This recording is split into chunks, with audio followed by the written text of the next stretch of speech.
আসসালামু আলাইকুম। ওয়ালাইকুম এটা হলো আসসালাম। আমার জেলা নরসিংদী শিবপুর জয়নগর ইউনিয়ন। আমি ঈদের ছুটি থেকে আসছি। এই যে ছেলেগুলি দাঁড়া রয়েছে না, এগুলির আব্বাই আমারে চিনে, এরা চিনবে না। আমি এলাকার সন্তান, এই মাটির সন্তান।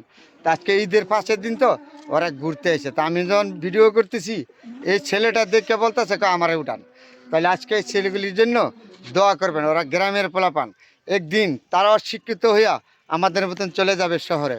কেউ মন্ত্রী হবে, কেউ এমপি হবে, কেউ সরকারি চাকরি করবে, কেউ উকিল হবে। এই যে ছেলেপেলেগুলি আছে না, সবার জন্য দোয়া করেন। এগুলি হলো আমাদের গ্রামের ছেলেপেলে, খুব ভদ্র। কিন্তু শহরের পোলাপান না, শহরে তো অভদ্র। অভদ্র না, আমাদের গ্রামে খুব ভদ্র পোলাপান। আমাদের এই ভাই ভাতিজা, কেউ নাতি হবে, কেউ আমার ভাতিজা হবে, কিন্তু ভালো করে পরিচয় নিতে পারি নাই। তাহলে ওদের জন্য দোয়া করবেন। তোমার নাম কি? মাহমুদুল হাসান সোহান। তোমার নাম? শফিকুল। আচ্ছা, যাক, তোমাকে বাড়িতে এই জায়গায় ওই। জি জি। তা আমার জন্য দোয়া করো, এই ছেলেদের জন্য সবাই দোয়া করবেন। এটি খুব ভালো ছেলে, গ্রামের পোলাপান। ওদের বাবার আমারে চিনবে, জি জি, কিন্তু ওরা আমাদের আমাকে এলাকায় চিনবে না। আইছে। তা সবাই ওদের জন্য দোয়া করবেন, সবার জন্য। দাওয়াত রইল।